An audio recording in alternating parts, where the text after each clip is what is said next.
Capítulo primero. La revelación de los muertos. El manuscrito, hallado en una cueva sellada durante siglos, yacía en lo profundo de un desierto sin nombre, donde los ancianos susurran que Dios y el diablo cruzaron palabras en el vacío de la eternidad. Cientos de fragmentos de pergamino revelaban un evangelio desconocido, un mensaje oscuro al que solo los más osados habrían de llegar, pues decían los sabios antiguos: todo aquel que lee estas palabras, su alma expone al juicio. Los escritos se atribuyen a uno de los primeros seguidores de Cristo, un discípulo jamás mencionado en los evangelios canónicos, a quien en esta obra apócrifa llaman Luzbel.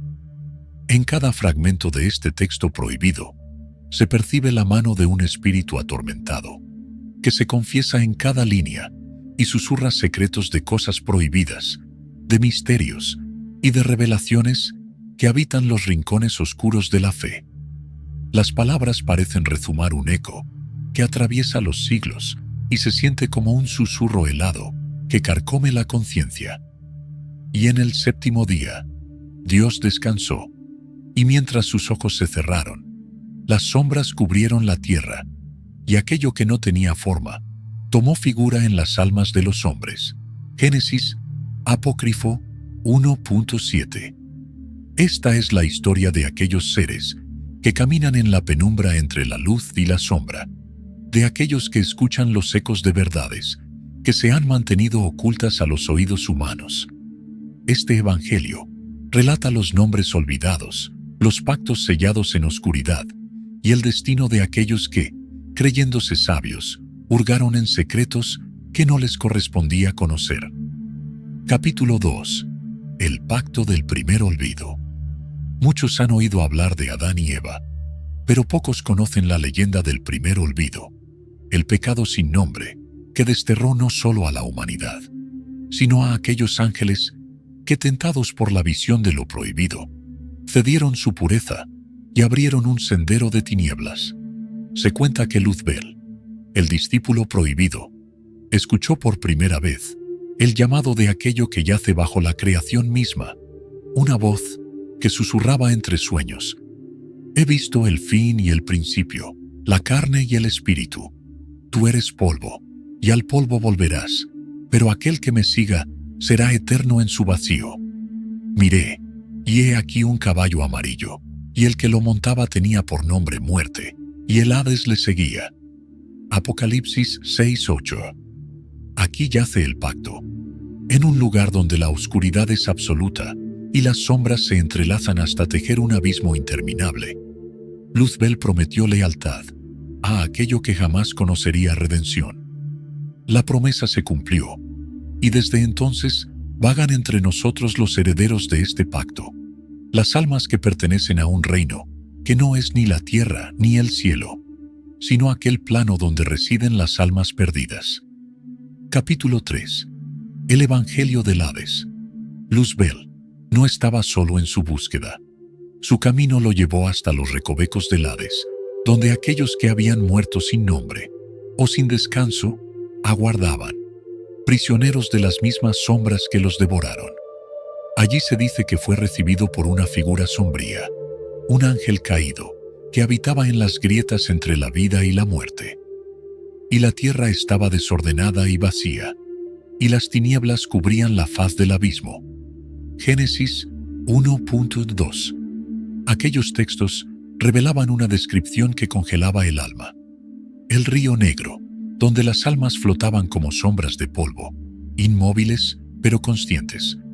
Los fragmentos describían, con una claridad casi poética, cómo las almas se encontraban atrapadas en un ciclo interminable de recuerdos y olvidos, de vacío y ansias, alimentadas solo por el eco de sus vidas. Era allí donde Luzbel escuchó la última profecía de boca de aquel ser. Toda carne ha de conocer el abismo, todo espíritu ha de ver la oscuridad, pues en la muerte, como en la vida, la verdadera fe nace en el vacío. Capítulo 4. La marca de los caídos. Este evangelio prosigue relatando que los caídos caminaban entre los hombres, con el semblante de los vivos, pero la esencia de los muertos. Portaban una marca, la marca del vacío, que los delataba ante aquellos que se atrevían a mirar con ojos que percibían más allá de la carne. Luzbel describió en su Evangelio: aquellos que ven, ven, pero aquellos que saben, enloquecen. Los caídos eran los guardianes de los secretos oscuros, los portadores de un conocimiento que destruiría el alma de aquellos que lo oyeran sin preparación. Se decía que entre ellos había sacerdotes, reyes, mendigos y profetas, todos unidos por el mismo destino. Luzbel advertía que los caídos se acercarían a los curiosos, a los insensatos, a los ambiciosos, con palabras enigmáticas y verdades a medias, ofreciendo sabiduría a cambio de una pequeña rendición del espíritu. Porque así como el relámpago que sale del oriente y se muestra hasta el occidente, así será también la venida del Hijo del Hombre. Mateo 24, 27. Capítulo 5. La profecía de la oscuridad eterna.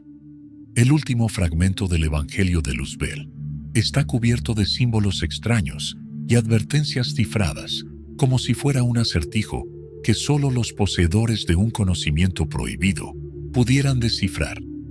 Habla de una noche eterna, un tiempo en el que la tierra será cubierta por una sombra que no es ni de Dios ni del diablo, sino el resultado del propio olvido del hombre.